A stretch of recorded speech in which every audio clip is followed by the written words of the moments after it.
Pero podríamos decir entonces que el término de inteligencia artificial es un término de marketing, o sea, que no existe. Yo diría que sí, ¿sabes? Porque cuando uno entra en el detalle de todo el asunto y uno se pone, digamos, como a buscar dónde está como el estado del arte, el state of the art, uno al final llega al mismo punto y dice, esto es machine learning, ¿cierto? Que al final dentro de lo que tú dices, dentro de la forma de venderlo y de verlo, eh, para la gran comunidad, ¿cierto? Pues uno puede decir, esto es inteligencia artificial. Sí. Pero lo que lo hace real, lo que lo hace tangible, es machine learning, ¿cierto? Es el aprendizaje Sí. automático, el aprendizaje de máquina. Coffee Power. Bienvenidos a otro episodio de Coffee Power. Mira a quién le traje aquí. Tontito. Hola, Onos, ¿cómo va todo? Bien, hermano, ¿de qué vamos a hablar hoy? Bueno, hoy vamos a hablar de Machine Learning explicado. ¿Qué quiere decir esto? Vamos a hablar de diferentes temas relacionados a la definición, comparado con inteligencia artificial, diferentes industrias, aplicaciones, perfiles profesionales. Bueno, vamos a hacer un barrido end-to-end sobre Machine Learning. Pero también le trajimos a otro invitado, él es Diego León y él es profesor e investigador de Machine Learning en la Universidad Externado de Colombia. Así que aquí están los duros, no se lo pueden perder. Aquí en este momento comienza este episodio de Coffee Power. Bienvenidos a Coffee Power, un podcast de tecnología, desarrollo de software y transformación digital. Semanalmente conversaremos con un experto para que tengas más herramientas que te ayuden a alcanzar el éxito en esta era de la transformación tecnológica. Soy Osvaldo Álvarez y con café en mano, aquí comienza tu podcast, Coffee Power.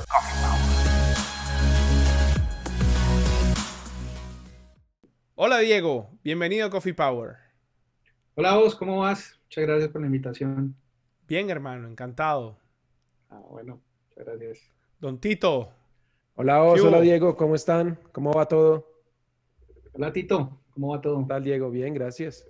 Bueno, me alegra. Aquí con ganas de Bueno, hablar un Diego, rato nada, de Machine bienvenidos, Learning. hermano.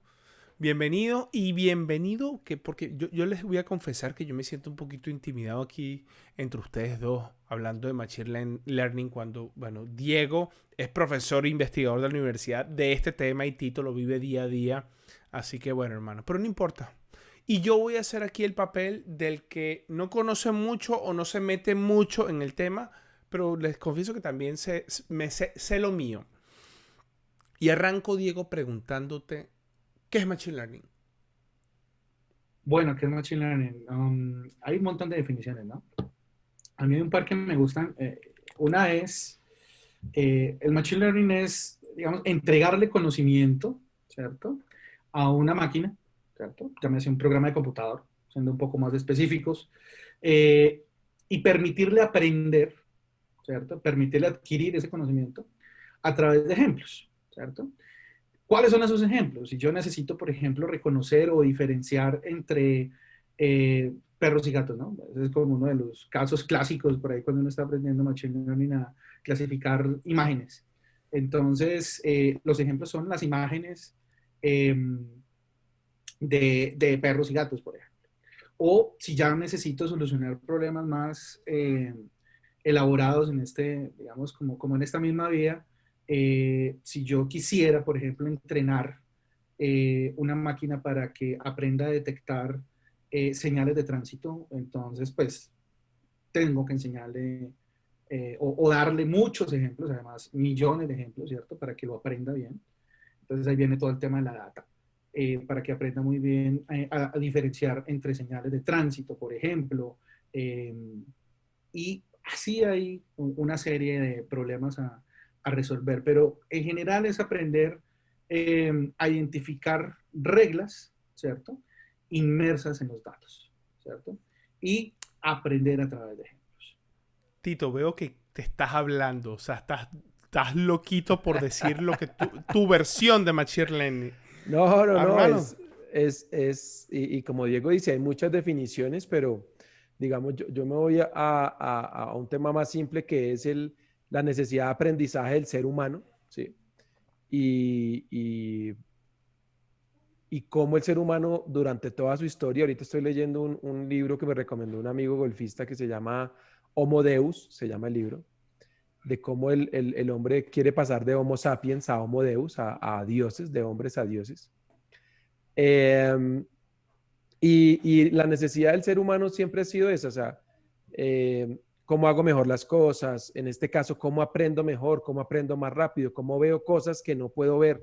Hace unos siglos atrás era cómo yo cultivo más rápido, cómo, porque si no hay hambrunas, cómo yo, entonces nace la era industrial, nacen las máquinas para arar el campo, ya no son una persona arrastrando. Entonces aquí en el tema de conocimiento, aprendizaje, esta es esta era del aprendizaje. Es decir, los humanos tienen una velocidad de aprendizaje y una capacidad de aprender. Entonces ahora es cómo hacemos para acelerar esa capacidad de aprendizaje, cómo aprenden las máquinas, cómo hacemos que las máquinas aprendan con las diferentes definiciones. Y lo que yo veo en esta era es que estamos acelerando esa capacidad de aprendizaje del ser humano, como expandiendo ese ser humano, esa capacidad del ser humano de ver cosas que sin estos algoritmos, sin estas tecnologías, sería imposible de ver, digamos, de una manera sencilla. Y ve uno diferentes aplicaciones como las que mencionaba Diego, en imágenes, en voz, en texto, en entender problemas que toda la vida hemos tenido, como asignar o no un crédito, etcétera. Yo creo que ese es como, no es mi definición, es lo que yo percibo del Sí. aprendizaje de máquina. Mira, sabes que yo estaba hablando hace poco con un amigo y estábamos hablando de este tema. Y le pregunté a él, ¿cuál es tu versión de Machine Learning? Y él me dice, yo la defino como un niño chiquito. ¿Sabes? Tú tienes un niño chiquito y tú lo vas enseñando al niño chiquito a que sea buena persona, a que haga ciertas cosas, a que ciertas cosas están mal. Y él le va dando ejemplos a ese niño chiquito y a medida que ese niño va creciendo, va madurando, va entendiendo más cosas, se va haciendo más sólido, comete menos errores. Bueno, en algunos casos, a veces los seres humanos crecemos y cometemos más errores que cuando somos chiquitos. Pero me encantó esa versión porque tiene mucho que ver. Yo, por ejemplo, lo que les puedo decir desde la parte tecnológica, que todo está basado en lo que son redes neuronales, ¿no?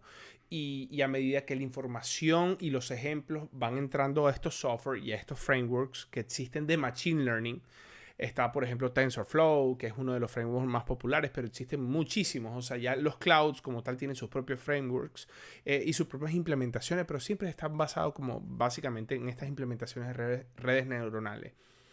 Basado en ejemplos y en comportamientos y una persona la ve diciendo, un entrenador le va diciendo, mira, toma este ejemplo, esto que está acá tiene este output, toma este otro ejemplo, este tiene un output que es distinto y estas redes van aprendiendo de tal manera que puedan predecir un futuro input. Entonces en un futuro le dicen, mira, te doy esta imagen o te doy esta voz o te doy este texto y la imagen y el framework puede predecir. Eso es una definición bastante similar. Pero Diego, te quiero hacer otra pregunta basado en esto. Nosotros hemos escuchado mucho el término de inteligencia artificial y la gente dice que ahora la inteligencia artificial y que tiene un software de inteligencia artificial y está muy de moda este término de inteligencia artificial. ¿Cuál es la diferencia entre machine learning e inteligencia artificial? Muy, muy buena pregunta, porque fíjate que, digamos que la inteligencia artificial ha sido como el paquete en donde se ha enmarcado digamos, toda esta tendencia eh, hacia automatizar, hacia encontrar nuevas reglas, o mejor, reglas inmersas en los datos que antes, como lo decía muy bien Tito, pues era muy difícil encontrar. Entonces, es un concepto más amplio, ¿cierto? Es un concepto más amplio que no lo podría enmarcar en donde la inteligencia artificial es una tarea en donde se busca diseñar sistemas que tengan una inteligencia parecida a la del ser humano, ¿cierto? Entonces, que sea comparable a la del ser humano y es realmente un concepto más amplio. Y el Machine Learning viene siendo como el corazón, el cómo hacemos realidad esa inteligencia artificial. Y ahora que tú tocas, por ejemplo, el tema de las redes neuronales, el Machine Learning, si bien hoy en día tiene también su campo, que es como el Deep Learning, ¿cierto? Que es donde se están generando unos avances gigantescos. También hay unas aplicaciones muy interesantes con otros algoritmos de Machine Learning que no necesariamente están basados en redes neuronales, ¿cierto? Eh, por ejemplo, para temas de Implementaciones. clasificación. Entonces, es un campo bastante amplio. Podría decirse que el Machine Learning está dentro de la inteligencia artificial, dentro de ese concepto amplio que le da ese motor, ¿cierto? Que genera ese gran concepto de la inteligencia artificial. Eh, y al final es encontrar la forma de resolver una tarea, ¿cierto? Con una inteligencia comparable a la del ser humano, ¿cierto? Y con un aprendizaje, sobre todo, eh, a la del ser humano. Pero podríamos decir entonces que el término de inteligencia artificial es un término de marketing, o sea, que no existe. Yo diría que sí, ¿sabes? Porque cuando uno entra en el detalle de todo el asunto y uno se pone, digamos, como a buscar dónde está como el estado del arte y el state of the art, uno al final llega al mismo punto y dice, esto es machine learning, ¿cierto? Que al final dentro de lo que tú dices, dentro de la forma de venderlo y de verlo, eh, para la gran comunidad, ¿cierto? Pues uno puede decir, esto es inteligencia artificial. Sí. Pero lo que lo hace real, lo que lo hace tangible, es machine learning, ¿cierto? Es el aprendizaje automático, Sí. el aprendizaje de máquina. ¿Qué opina Don Tito? Sí, o sea, ahí quiero tocar dos temas antes de profundizar en la definición. Yo creo que para mí el concepto de inteligencia artificial es como lo que se hizo con Big Data, ¿sí? O Big Data, que es dentro de una definición enmarcar una cantidad de cosas, ¿cierto? Como procesamiento de datos en nube, como capacidad de jalar streaming de datos, como capacidad de procesarlos, analizarlos, y todo es Big Data, ¿sí? Entonces, pero cuando uno va a ver qué es Big Data, es una cantidad de componentes que es difícil decir, de realmente Claro. definir qué es, ¿cierto? Y antes de la Big Simplemente, Data estaba el BI, Business Intelligence. sí, y así siempre, es lo mismo. Cuando tú haces BI, hay una cantidad de componentes adentro como para Sí. hacerlo, digamos, más. Y así ha sido histórico. Cuando hablas de CRMs o cuando todo eso es como, para mí es como ese gran nombre que le dan, digamos, a esta sombrilla de métodos, capacidades, tecnologías, y que lo que buscan, como decía Diego, es emular la inteligencia humana, digamos, como, ¿cierto? A través, y lo mencionaba yo en la definición anterior de Machine Learning, es cómo expando esa capacidad de inteligencia del humano, cómo lo puedo hacer. Y hay muchos métodos, dentro de eso los métodos de Machine Learning, pero también hay una discusión dentro de Machine Learning. Cuando uno involucra, por ejemplo, a los estadísticos en la discusión, ellos dicen, eso es estadística, ¿sí? Y si uno incluye a los matemáticos, pues nos van a decir que no existen las ciencias de la computación, ni existe Machine Learning, ellos van a Todo es decir, ceros y unos y todas son todo es código transformaciones binario, lineales y todo, regresiones matemáticas. van a decir, todo es matemáticas. Entonces, sí, Bueno, entonces, es la verdad, hermano. y es la Es la verdad. verdad. Entonces, Por ahora son ceros y unos y los quantum, que ya es otra cosa, que ya sí, son, ya no es ceros y unos, sino es, puede ser otra cosa. Ceros y unos al mismo tiempo, ¿no? Los famosos qubits. Sí. sí. Pero Entonces, Diego, yo te quiero... No, disculpa, Tito, Entonces adelante. ahí es como que para mí esa discusión de inteligencia artificial es la misma de todas estas discusiones, ¿sí? O sea, es quién se atribuye o quién que trabaja desde un área de ciencia viene trabajando hace 20 años en eso y ahora hay unos algoritmos que lo hacen hacer mejor, entonces dicen, pero eso es lo mismo. Entonces la discusión para mí no es esa, es como lo que les decía, el aprendizaje ha existido toda la vida. Para mí la Sí. discusión es qué tanto me permite hacer esto y no caer en que inteligencia artificial es un chatbot o un desarrollo Sí, no, tecnológico con un imagínate. bonito front que lo único que tiene por detrás son reglas, ¿sí? Eso sí, ahí sí te puedo decir, eso estoy seguro, eso no es inteligencia artificial, ¿sí? Eso sí es seguro. El resto, pues, Sí. es usar todas estas capacidades que menciona Diego para realmente desarrollar esa área, es otra área de conocimiento dentro de todo este mundo analítico que es el procesamiento natural del lenguaje. Escuchar una conversación y poder responder. Si un robot hace eso basado en la conversación, eso es inteligencia artificial. Si lo hace basada en reglas, para mí es otra área de conocimiento, pero eso Es no otra, sería no inteligencia tiene artificial. aprendizaje, no tiene entrenamiento, claro. Tal cual. Diego, te quiero hacer una pregunta, algo que tú estabas mencionando ahorita que no me la sabía. Yo no me la sabía. Tú dijiste que hay implementaciones de Machine Learning que no están basadas en redes neuronales. ¿Tú podrías explicar un poquito o elaborar un poquito eso? Sí, digamos que dentro de los dos mundos, o los dos grandes mundos que uno encuentra en el Machine Learning, uno tiene, digamos, el aprendizaje supervisado, el aprendizaje no supervisado, por ejemplo. Eh, los grandes desarrollos, sobre todo, han estado, sin decir que el no supervisado no tenga una relevancia, han estado sobre el supervisado. ¿Qué es el supervisado? Es entregarle una, digamos, una etiqueta, un ejemplo, es decirle, mira, este es un gato y estas son los componentes del gato. Tú unes puntos y me entregas y te doy una respuesta y me entregas una predicción, digamos. Dentro del no supervisado, ¿cierto? Yo encuentro, por ejemplo, medidas de cercanía, medidas de distancia, medidas de, por ejemplo, de descomposición. Y ahí entra a jugar, por ejemplo, lo que decía Tito, la discusión con los estadísticos y con los matemáticos, ¿cierto? Por ejemplo, en temas como el clustering. El clustering es un algoritmo, por ejemplo, que sirve para hacer segmentación de clientes, por ejemplo, ¿sí? En una aplicación real. Y allí lo que necesitamos es encontrar a través de una noción matemática y una noción de distancia que está, digamos, definida por una función matemática, cómo están o qué tan cerca están los datos. Y esos datos pueden estar representados en clientes, ¿cierto? Entonces yo tengo el segmento AAA, el AA, el B y demás, ¿cierto? Eh, esos no están necesariamente basados en redes neuronales, ¿cierto? Ok, ya. Es Y una fórmula hay, matemática. es exactamente, y hay un montón, ¿cierto? Están los métodos digamos, los métodos de kernel que utiliza transformaciones en las funciones de distribución de los datos, por ejemplo. En fin, están los métodos de ensamble que son muy, muy poderosos, por ejemplo, para hacer clasificación, ¿cierto? Entonces, es un gran mundo, ¿cierto? Y no solo está, y sobre eso también hay una discusión, porque las redes neuronales también sirven para clasificar al final, ¿cierto? Pero sobre eso también hay una discusión, por ejemplo, que surgen, en donde surgen temas como la interpretabilidad, por ejemplo. Entonces, yo puedo tal vez interpretar mejor lo que está haciendo mi sistema de Machine Learning con un algoritmo que no está basado en redes neuronales respecto al de las redes neuronales que puede tener una computación más compleja, un cómputo más complejo, ¿cierto? Ok. Unos cálculos más complejos.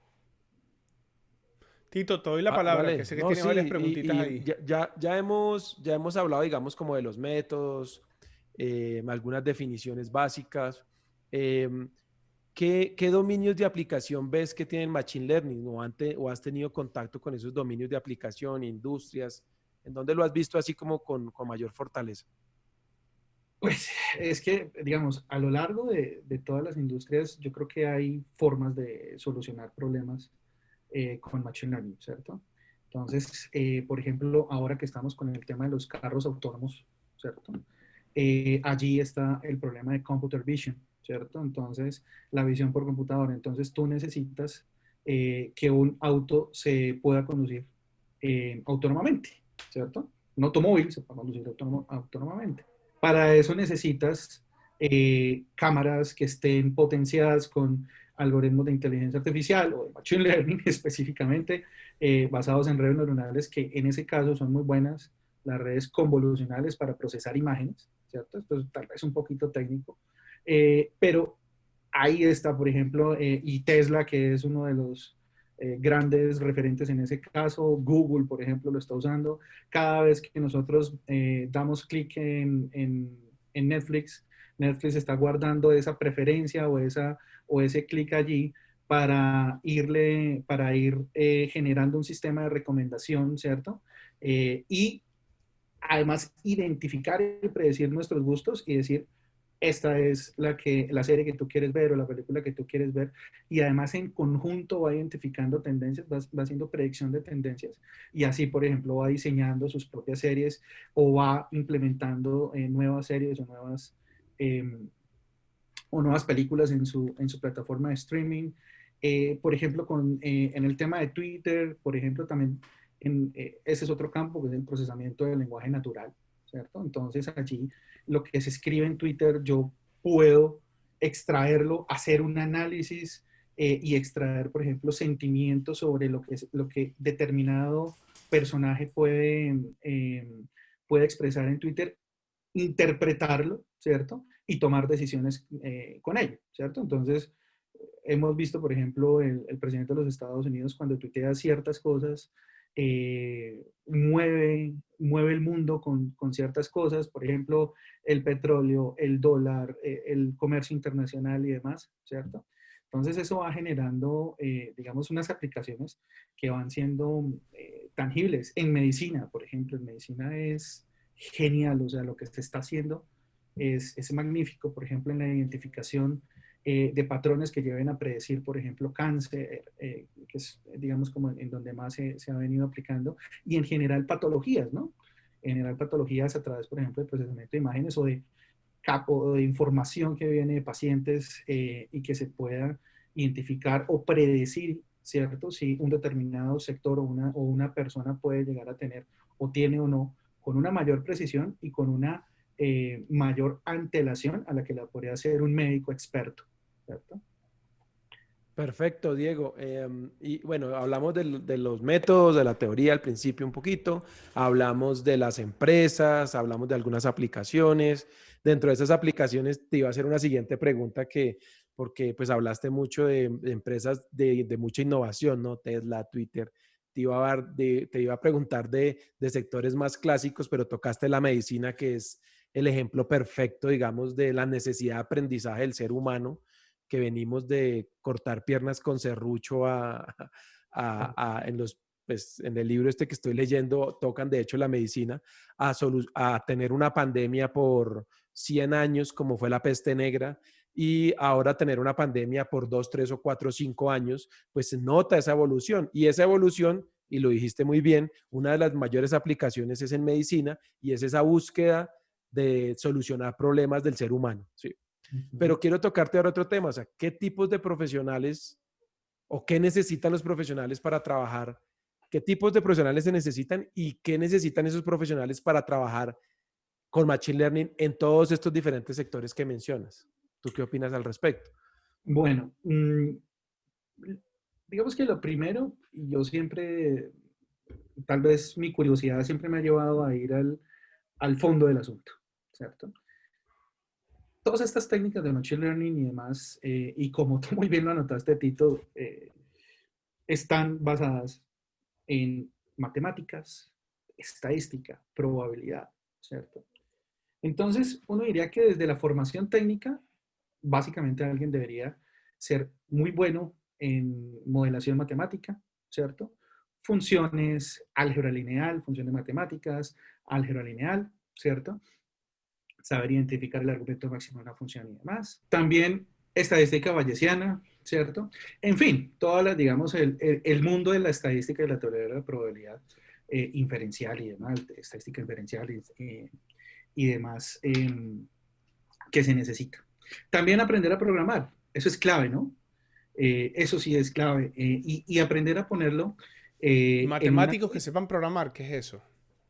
Exactamente. Ahí está. No, le estoy haciendo bullying a Tito, porque él a veces se la da de mejor programador, pero tienen que respetar, pana. Cada No, yo no zapatero me, es su zapato. yo no, sí, tal cual, tal cual. Yo, por ejemplo, yo soy economista, ¿sí? No vengo del mundo, pero pues me ha costado, pero me he esforzado en aprender a programar, ¿cierto? Entonces, definitivamente hay que aprender a ponerlo en un programa, ¿cierto? De hecho, Independientemente solo como por una anécdota ahí, Diego, respecto a eso, este año hicimos un trabajo con el Instituto Nacional de Salud y pues los epidemiólogos, que es otra línea de analítica, digamos, saben desarrollar en R, ¿sí? claro, Y entonces aprendieron R, desarrollan sus algoritmos en R, pero se les demoraban mucho tiempo procesando. Entonces saben usar R, pero no saben hacer un algoritmo óptimo. Y ahí es donde los ingenieros que saben desarrollar en R les dicen, venga, estas 177 líneas, hagámoslo en 10. Este que logras aquí te genera un loop y esto es lo que te quita, cálculo distribuido en nube, no sé qué, y pasó de 5 horas a 5 minutos. Entonces ahí es donde se complementan esas áreas de conocimiento en mejorar eso, digamos. Por eso, como decía vos en broma, pero es cierto, zapatero a tu zapato, Uno no puede asumir que sabe uno más que un desarrollador, porque eso nunca va a pasar. Son expertos en eso.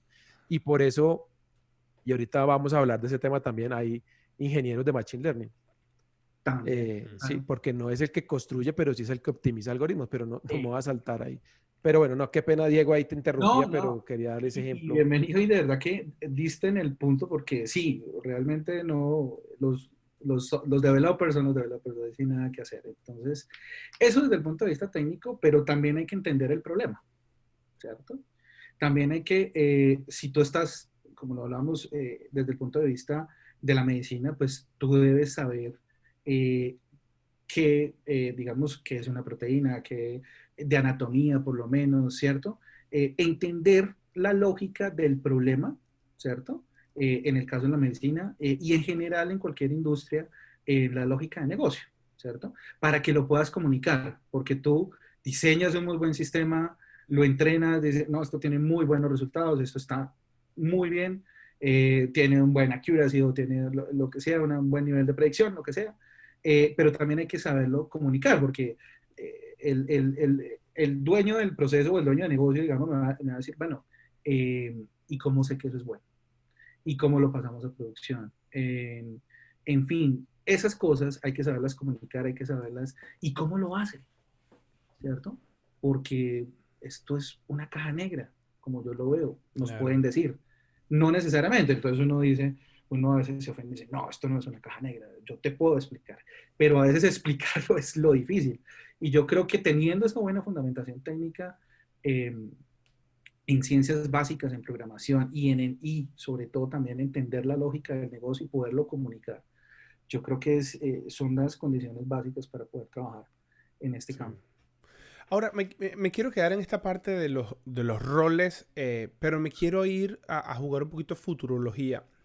Me leí, fue un artículo del Harvard Business, de HBR, Harvard Business Review, y ellos decían que habían tres roles que las compañías van a comenzar a contratar para sus operaciones de data, analytics y machine learning, que son trainers, los que entrenan los algoritmos de machine learning, los explainers, que son los que pueden explicar por qué un algoritmo de machine learning tomó una decisión o hizo una predicción.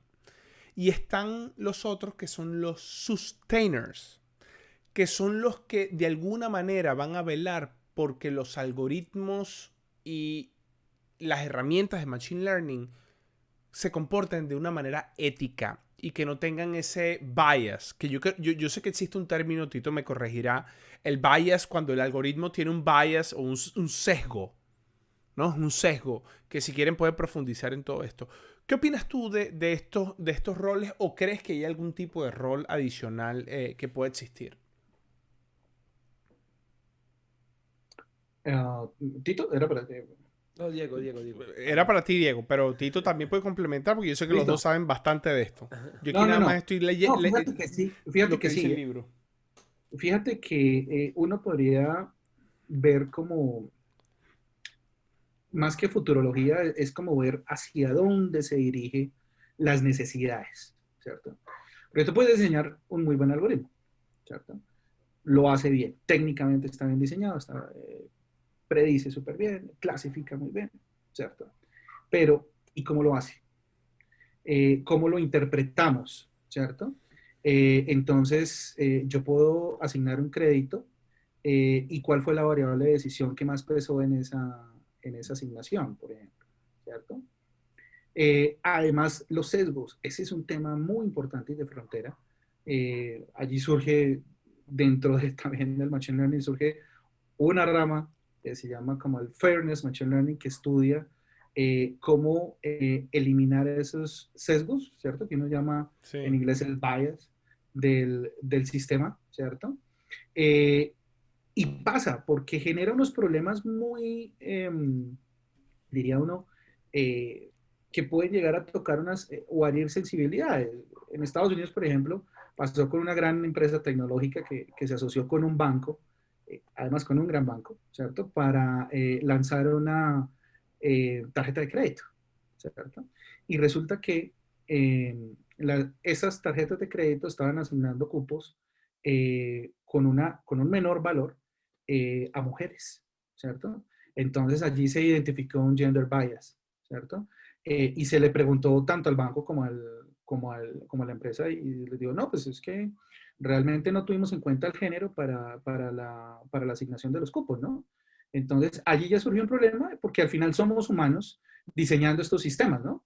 Entonces, y hay ahí diferentes problemas que se vienen solucionando al respecto. Entonces, yo creo que definitivamente el que diseña, que como tú bien lo dices, el entrenador, ¿cierto? El trainer, el que explica, ¿cierto? Son claves allí. Y además el que vela, ¿cierto? Porque se eliminen esos sesgos y porque haya ética, porque haya un machine learning, digamos, justo, también es un rol relevante.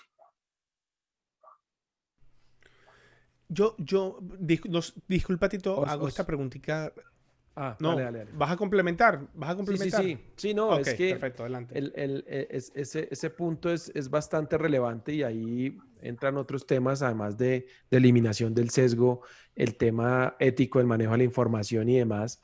Y hay un tema de un balance de estos dos temas y la regulación también. ¿Por qué? Porque muchas veces el sesgo es introducido por la regulación.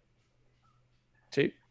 Entonces, no sé La si regulación, ¿qué regulación de la compañía, del país? del país, el tema legal. ¿Sí? Entonces, por Ok, ejemplo, El sector. digamos, entonces, por ejemplo, en el sector de los bancos están los burós. En los burós hay si una persona ha pagado o no ha pagado bien sus créditos, ¿cierto? Entonces, cuando los países dicen, vamos a hacer una ley para borrar y olvidar la mala historia de algunas personas que no han pagado bien sus créditos, pues eso va a introducir un sesgo en el modelo y un impacto. Cuando un país dice es prohibido usar información de género, nivel socioeconómico, ingresos, ver una cantidad de variables que bloquean en los algoritmos, entonces uno dice pues se usa otras variables porque de cierta manera hay que distinguir pues a quién le voy a prestar el dinero o no, con qué nivel de riesgo, a qué tasa, todo ese tipo de cosas, pues las empresas, fintechs, todos tienen que definir a quién le van a dar y con qué riesgo de exposición van a prestar ese dinero. Pero entre más la legislación restringe el uso de información, obviamente lo restringen con un buen objetivo, ¿no? Que es pues que la información de las personas no sea usada de manera no ética. Pero esa misma regulación imprime un sesgo en los modelos. Entonces, un poco lo que debería empezar a pasar es que esos reguladores empiecen a incluir perfiles técnicos como los que estamos hablando en el desarrollo de esas regulaciones y se pueda entender el impacto que se va a lograr haciendo esa regulación. Solo como por darles un ejemplo, lo veía hace 5 años en el Mobile Web Congress, Europa muy feliz con su GDPR, protección de datos, todo el rollo. Ese es un extremo, ¿no? La protección súper fuerte de los datos está bien, que se protegen. China en otro extremo, usando los datos para crear inteligencia artificial, sacando productos, adelantándose un montón las industrias, y en la mitad de Estados Unidos, como entre los dos mundos, ¿no? Con regulación, pero no tan libre como en China, pero no tan fuerte como en Europa.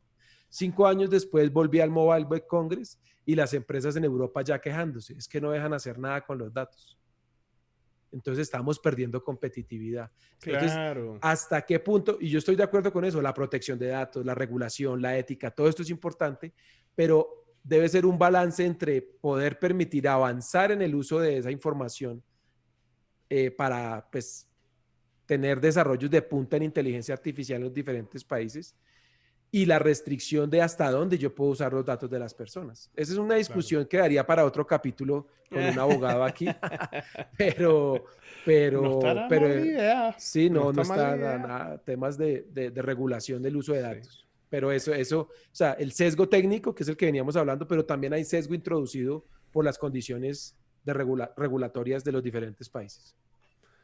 Diego, están los algoritmos de Machine Learning. Pero no quiero ponerme a hablar de los algoritmos de Machine Learning porque si la persona está ahorita trotando y escuchando el podcast, va a dejar de trotar y si la persona está manejando, se va a dormir. Eso es muy técnico. Está manejando Pero un sí Tesla, se vamos a maneja hablar. solo. Pero sí quiero hablar del auto Machine Learning. Y ahí cuando yo fui para este evento, el Amazon reInvent, el año pasado, cuando el que fue en Las Vegas. ¿No fuiste este año? Em, Un excelente conferencista en ese evento. no, este año tuvimos un conferencista de Coffee Power llamado Tito Neira. Buenísimo. Bravo, bravo. De De hecho, le vamos a compartir, cuando salga en YouTube, le vamos a compartir la entrevista que le hicieron a don Tito Pablo, la conferencia que dio don Tito Pablo Sí. en el AWS reInvent. Pero fíjate, yo fui cuando lanzaron esta herramienta del SageMaker Autopilot. Y también tengo un amigo que trabaja en una compañía que se llama IT Performer, que él se llama Harvin Paul, de hecho hizo un episodio en vivo con Snowflake. Y ellos también son partners de una empresa que se llama Data Robot. Y lo que me dice Harvin en su momento es, esto es mágico, esto es, tú le das los inputs de data, tú entrenas de cómo quieres, o sea, basado en el input, el resultado, vas haciendo el entrenamiento del motor de Machine Learning, pero tú simplemente no tienes que hacer el algoritmo. Tú seleccionas el algoritmo y la herramienta te sugiere el algoritmo. Uh-huh. El concepto de SageMaker Autopilot es el mismo. El algoritmo, ellos simplemente te dan el algoritmo y ya está implementado dentro de los montones de algoritmos que existen, y están implementadas el que mejor te sirva basado en tu set de data en el que tienes. Entonces, la pregunta para ti, Diego, es si va a hacer falta seguir entrenándose en todos los algoritmos y va a seguir así, ¿sabes? Metiéndose en toda la parte científica y estadística, o más que todo va a hacer falta aprender a usar estas herramientas que ya tienen eso implementado. Yo sé, Tito, que tú tienes tu respuesta y vas a querer darla, pero quiero que Diego dé su opinión. No voy a decir nada, no voy a decir nada. No, y bienvenida, no. Fíjate lo siguiente, sí, el AutoML, como se conoce, el Auto Machine Learning, surge precisamente de una innovación, ¿cierto?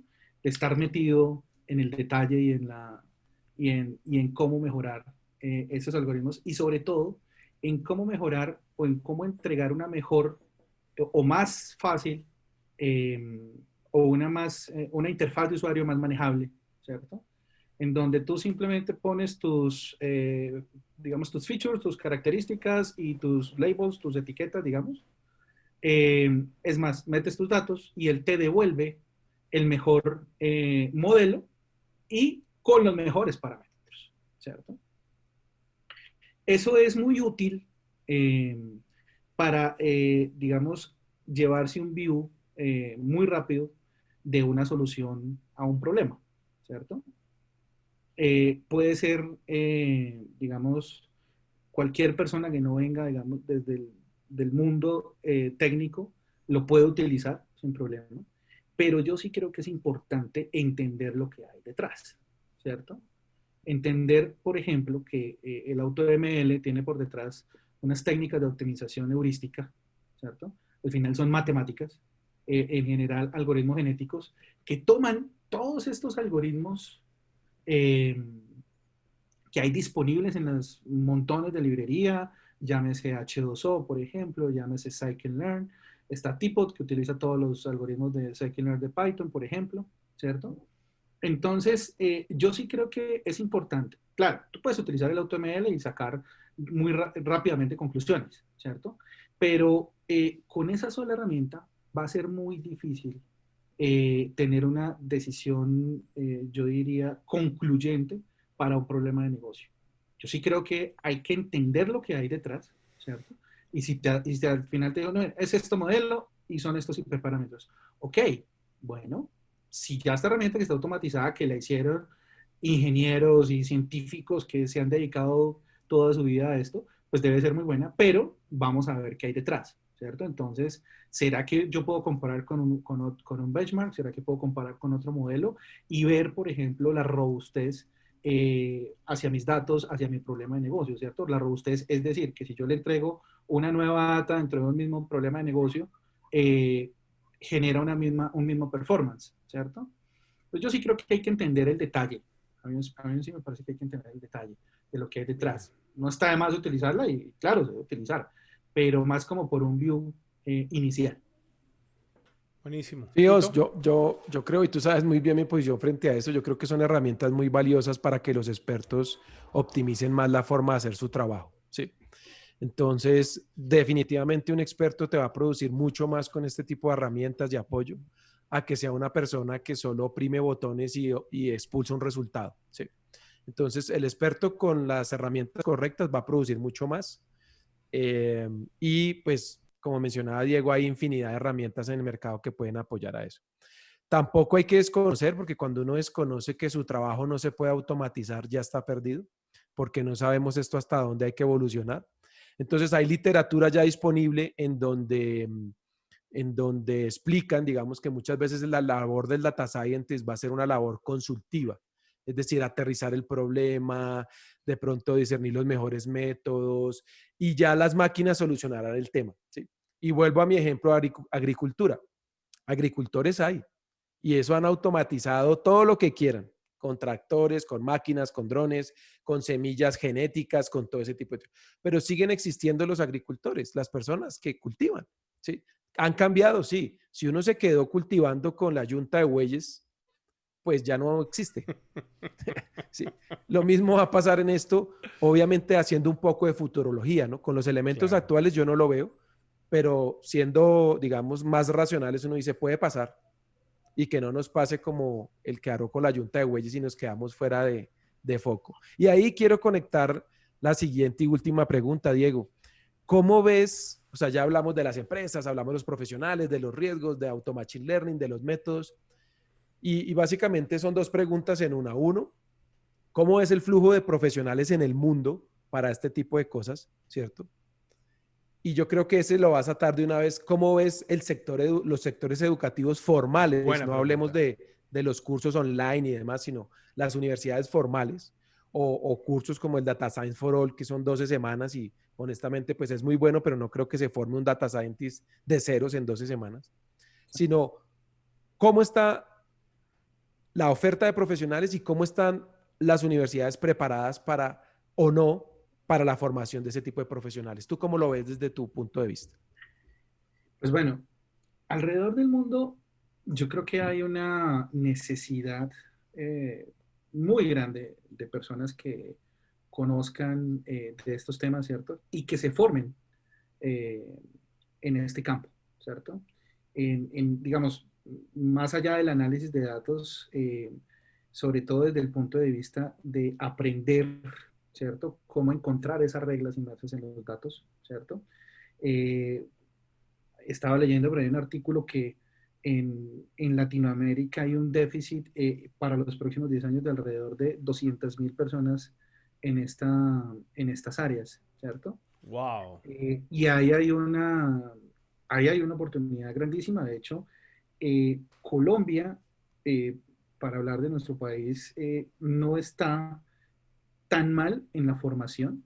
Falta gente, hay talento, ¿cierto?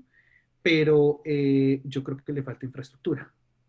Y ahí pasamos al tema de cómo está el sector educativo tradicional. ¿Por qué? Porque el sector educativo tradicional, digamos que se quedó un poco y sobre todo este año descubrió esa, ese lack, digamos, como que tiene, esa carencia que tiene el sistema educativo formal. Y es que no hay formas de entregar, primero, un conocimiento sólido en estas áreas, ¿cierto? Masivamente, ¿cierto? Y además la capacidad de inversión, ¿cierto? Eh, y más que la capacidad, sobre todo como la visión de que se necesita inversión para poder formar personas en estas áreas, pues aún no ha permeado a las grandes directivas de los centros educativos eh, tradicionales, ¿no? Ahí viene ya entonces, por el lado, así como hablamos del tema de la regulación, un poco la regulación va más lento que la innovación, ¿cierto? La educación también a veces va más lenta que la innovación, que surge de las mismas necesidades de las diferentes industrias. ¿cierto? Entonces, por eso han surgido empresas como, por ejemplo, Coursera, bueno, en fin, aquí en Colombia hay una que se llama Platzi y demás, ¿cierto? Que ofrecen formación en estos campos, ¿cierto? O en este campo de una manera innovadora, masiva, ¿cierto? Que está buscando asociarse con los centros educativos tradicionales, ¿cierto? Ahora, digamos que en toda la pandemia, yo creo que todas las plataformas fueron muy activas en entregar, abrir sus plataformas y darle acceso a las universidades y se han generado unas sinergias para permear un poco esa necesidad de innovación y esa velocidad que necesita el mercado laboral, ¿cierto? Ahora, hay otro tema en el que son muy exitosas algunas universidades tradicionales y es el incorporar la investigación de frontera, ¿cierto? Eh, digamos, en un esquema de generación o de resolver problemas industriales. Ahora mira que hay un ejemplo muy interesante y que pues algunas universidades tradicionales eh, generan centros de investigación que solucionan problemas reales, ¿cierto? Uno de los casos es DeepMind, que surgió en UCL, en el University College of London, y que es muy famoso hoy en día por solucionar problemas, eh, y sobre todo uno, recientemente, que es el protein folding. Ese protein folding es básicamente un problema en biología que llevaba sin resolverse por 50 años. Y es cómo predecir el folding de proteínas, cómo va evolucionando el folding de las proteínas y hacer una predicción sobre ello. Y tiene unas implicaciones, por ejemplo, en la reducción de los costos de generación de nuevos medicamentos, por ejemplo, de vacunas, ¿cierto? Entonces, para el impacto ahora de la vacuna contra el coronavirus, porque ellos analizaron una de las proteínas del coronavirus, pues eso puede reducir costos eh, y reducir tiempos de una manera drástica. Entonces, yo creo que son de las cosas que hay que implementar, sobre todo en estas zonas, en estos países en desarrollo. Bueno, Tito, Diego, llegamos al fin del episodio. Diego, quiero agradecerte por tu tiempo. La verdad me ha encantado todo lo que nos has comentado. Creo que los dos respondieron las preguntas súper bien. Yo aprendí muchísimo de ustedes, así que Diego, muchísimas gracias por la participación. Y a ti, Tito, también, por supuesto, muchas gracias, como siempre, por estar dándonos las maestrías de ciencias de datos aquí en Coffee Power. Sí. Bueno, no, muchísimas gracias, Os, muchísimas gracias, Tito, de verdad que pues muy agradable el rato, el Coffee Power. Entonces, esperemos a ver cuándo nos permitirá tomarnos el coffee en vivo, compartir una buena conversación ahí. Muchas gracias. Y Tito, usted antes de despedirse tiene que mandar a la gente a suscribirse al canal, a seguirnos en Apple Podcast, así que se lo dejo, hermano. Claro que sí. Gracias por la audiencia hoy. Por favor, se pueden suscribir al canal Coffee Power en YouTube. También entrar a nuestra página web, ahí ponemos la información, coffeepower.com, podcast, coffeepowerpodcast.com, podcast.com. Y los esperamos en nuestro próximo episodio. Muchas gracias por la audiencia. Chao a todos. Chao. Bueno, chao, muchas gracias. Te presentamos nuestro curso de liderazgo en equipos de ingeniería de software en Udemy. Un curso donde aprenderás sobre estimaciones de proyecto y levantar capital, ensamblar equipos de desarrollo de software, definir los paths de carreras, ya sea la carrera que es 100% técnica como la carrera de gerencia o la carrera de liderazgo, manejar los cuellos de botella y la burocracia, entender el verdadero rol del líder en una operación de software y por último acelerar la operación de cualquier equipo. Este curso cuenta con más de 8.900 estudiantes y un rating de 4.6 estrellitas de 5. Aquí abajo en la descripción te voy a dejar un código de descuentos para que comiences a hacer esto ya mismo. Nos vemos en el curso.